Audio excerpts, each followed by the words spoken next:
ஷூட்டிங்ல இங்கிலீஷ்ல தான் எக்ஸ்பிளைன் பண்றாங்க. நேரா வந்து இங்கிலீஷ்னா சும்மா சாதா இங்கிலீஷ் கிடையாது, இட் இஸ் ஷேக்ஸ்பியர் இங்கிலீஷ். அவங்க ஃபர்ஸ்ட் சொல்லிட்டு போகும்போது ஓகே அப்படின்னு சொல்லிட்டு நானும் பெர்ஃபார்ம் பண்ணுவேன். பெர்ஃபார்ம் பண்ணோன்னா Siva it's not like that, oh wait wait wait wait you have to do like this அப்படின்னு சொல்லிட்டு ஒரு வார்த்தை சொல்லிட்டு போயிடுவாங்க. அந்த வார்த்தை நமக்கு தெரியாது. நான் உடனே ChatGPT எடுப்பேன்.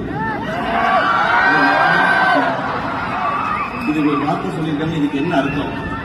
நல்ல கேள்வி கேட்டீர்கள், நீ பாராட்டதெல்லாம் நிறுத்தலாம். முதல்ல ChatGPT இதுக்கு அர்த்தத்தை சொல்றா அப்படின்னா ஓகே அப்படின்னு சொல்லிட்டு நான் பெர்ஃபார்ம் பண்ணேன். இப்படி முதல் நாள் 2 நாள் ஆனோம்னா மேம் வந்து ஒரு மாதிரி டிஸ்டர்ப்டாவே இருக்காங்க.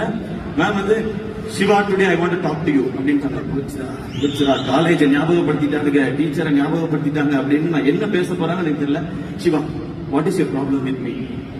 என்ன what is your problem? Why you are not doing what I am saying அப்படின்னாங்க. Ma'am wait, this is the problem, you talk only in English, that is my big problem madam. நான் ஏற்கனவே கௌதம் மேனன் படம் பண்ணியிருந்தாவது எனக்கு ஒரு அந்த எக்ஸ்பீரியன்ஸா இருந்திருக்கும்.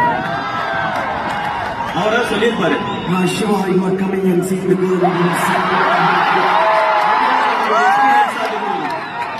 அதுவும் இல்ல, நான் சொல்றேன் ma'am English is the problem. Ma'am oh my God is that the problem?